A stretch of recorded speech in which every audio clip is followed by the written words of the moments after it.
नमस्कार। आज हम एक बहुत ही दिलचस्प पौधे के बारे में बात करने वाले हैं। वो पौधा जिसे छूते ही पत्तियां एकदम सिकुड़ जाती हैं। बचपन में सबने किया होगा, है ना? हाँ हाँ बिल्कुल, छुई मुई। जी हाँ, छुई मुई या लाजवंती। आयुर्वेद में तो इसके कई नाम हैं, इसके इसी मतलब शर्मीले स्वभाव के कारण। सही। ये पौधा जो लगभग पूरे भारत में, खासकर उत्तर भारत में आराम से मिल जाता है। हाँ, दिखता तो है हर जगह। वो सिर्फ छूने पर शर्माता ही नहीं है, बल्कि पारंपरिक ज्ञान के हिसाब से इसमें बहुत सारे औषधीय गुण भी हैं। अच्छा। हाँ, ये छोटा सा ही पौधा होता है, गुलाबी फूल होते हैं, पत्तियां छोटी छोटी, कि इसके बीज भी छोटे जरूर हैं पर हैं बड़े काम के। तो आज हम इसी पारंपरिक जानकारी को थोड़ा सा खंगालेंगे, खासकर कुछ ऐसी स्वास्थ्य समस्याओं के लिए जिनका जिक्र आप जानते हैं अक्सर लोग खुलकर नहीं करते। हाँ, ये जरूरी है। चलिए देखते हैं स्रोत क्या कहता है। तो स्रोत सबसे पहले पीलिया मतलब जॉन्डिस में इसके इस्तेमाल की बात करता है। कहता है कि सुबह शाम करीब 5 ml पत्तियों का रस अगर पिया जाए। अच्छा, पत्तियों का रस। हाँ, तो वो फायदेमंद हो सकता है। ये तो मतलब दिलचस्प है कि इतना आसानी से मिलने वाला पौधा और पीलिया जैसी दिक्कत के लिए पारंपरिक उपाय। और इसके अलावा गुर्दे की पथरी, किडनी स्टोन्स के लिए भी जिक्र है। किडनी स्टोन्स के लिए क्या बताया है? उसके लिए कहा है कि लाजवंती की जड़ का काढ़ा बनाकर सुबह शाम करीब 20 ml अगर लगातार पिया जाए। जड़ का काढ़ा? तो पथरी धीरे धीरे गलकर मतलब यूरिन के रास्ते बाहर निकल सकती है। यहाँ ये बात ध्यान देने वाली है कि स्रोत सिर्फ नुस्खा नहीं बता रहा, बल्कि वो ये भी बता रहा है कि ये काम कैसे करेगा, मतलब वो गलने और निकलने की प्रक्रिया। बिल्कुल सही, ये पारंपरिक ज्ञान की बारीकी है। हाँ। अब स्रोत कुछ ऐसी निजी दिक्कतों का भी जिक्र करता है जो महिलाओं को हो सकती हैं, खासकर डिलीवरी के बाद, जैसे कि योनि का बाहर आना या ढीलापन, मतलब वेजाइनल प्रोलैप्स या एनलार्जमेंट। हो, ये तो काफी संवेदनशील विषय है।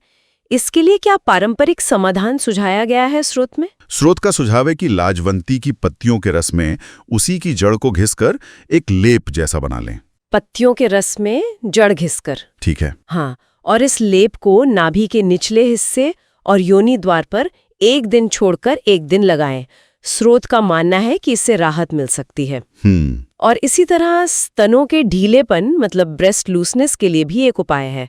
उसमें लाजवंती की जड़ और अश्वगंधा का लेप बनाकर, अश्वगंधा के साथ? हाँ, अश्वगंधा मिलाकर उसे भी स्तनों पर एक दिन छोड़कर लगाने की सलाह दी गई है। टिस्ट और अक्सर निजी मानी जाने वाली स्थितियों के लिए भी पारंपरिक समाधान दे रहा है। ये दिखाता है कि कैसे पारंपरिक चिकित्सा उन पहलुओं पर भी ध्यान देती थी जिन पर आज भी खुलकर बात करने में हिचक होती है। हाँ, और बात सिर्फ महिलाओं तक ही नहीं है, पुरुषों से जुड़ी कुछ समस्याओं का भी जिक्र है, जैसे वीर्य की कमी मतलब लो सीमेन काउंट। अच्छा, उसके लिए क्या उपाय बताया है? स्रोत के मुताबिक रात को सोते समय करीब 3-4 ग्राम लाजवंती के बीज गुनगुने दूध के साथ लेने चाहिए। बीज दूध के साथ, ठीक है। और शीघ्र पतन यानी प्रीमेच्योर इजैकुलेशन के लिए एक अलग ही तरीका बताया गया है। वो क्या है? वो ये कि संबंध बनाने से लगभग आधा घंटा पहले लाजवंती की जड़ का एक छोटा सा टुकड़ा मुंह में रखकर धीरे धीरे चबाना है और उसका रस पीना है। जड़ चबाना? हाँ, स्रोत का दावा है कि इससे इरेक्शन में मदद मिलती है और समय भी बढ़ता है। तो मतलब एक ही पौधा और उसके अलग अलग हिस्से, पत्ती, जड़, बीज, पारंपरिक ज्ञान के अनुसार पुरुषों और महिलाओं दोनों की ही विशिष्ट स्वास्थ्य जरूरतों के लिए उपयोगी माने गए हैं। ये तो कमाल है। स्रोत के हिसाब से ये पौधा कितना बहुआयामी है। बिल्कुल। और इसके अलावा 2 और उपयोग भी बताए हैं। एक तो मधुमेह, डायबिटीज के मरीजों के लिए। स्रोत कहता है कि इसकी जड़ का काढ़ा शुगर लेवल कंट्रोल करने में मदद कर सकता है। अच्छा, डायबिटीज में भी? और दूसरा पुरानी खांसी के लिए, जो खांसी ठीक ना हो रही हो। उसका तरीका तो और भी अनोखा है। क्या तरीका है? जड़ का एक टुकड़ा लेकर उसे एक धागे से गले में बांधने की सलाह दी गई है। गले में बांधना खांसी के लिए? ये तो वाकई बहुत ही अलग है। हाँ, ये सच में गौर करने वाली बात है। एक ही पौधा और स्रोत के हिसाब से उसके उपयोग कितने अलग अलग है। रस पीना, काढ़ा बनाना, लेप लगाना, बीज खाना, जड़ चबाना और यहाँ तक कि गले में बांधना भी। ये दिखाता है कि पारंपरिक ज्ञान में एक ही चीज के कितने विविध प्रयोग सोचे जाते थे। सही कहा। तो ये थी लाजवंती या छुई मुई से जुड़ी कुछ पारंपरिक जानकारी जो हमें उपलब्ध स्रोत से मिली।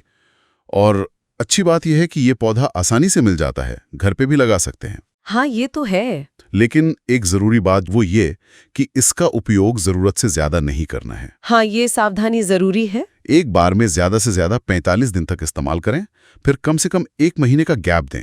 उसके बाद ही अगर जरूरत हो तो दोबारा शुरू कर सकते हैं। ये संतुलन जरूरी है। इस पूरी बातचीत से एक विचार मन में आता है कि कैसे हमारे पारंपरिक ज्ञान ने एक इतने सामान्य दिखने वाले पौधे में इतने सारे और इतने विशिष्ट, यहाँ तक कि निजी स्वास्थ्य लाभों को पहचाना होगा। हाँ, ये सोचने वाली बात है। यह हमें अपने आसपास की प्रकृति को और गहराई से देखने समझने के लिए प्रेरित करता है। न जाने और कितने रहस्य छुपे होंगे इनमें। बिल्कुल। तो आज की ये चर्चा लाजवंती के पारंपरिक उपयोगों पर थी,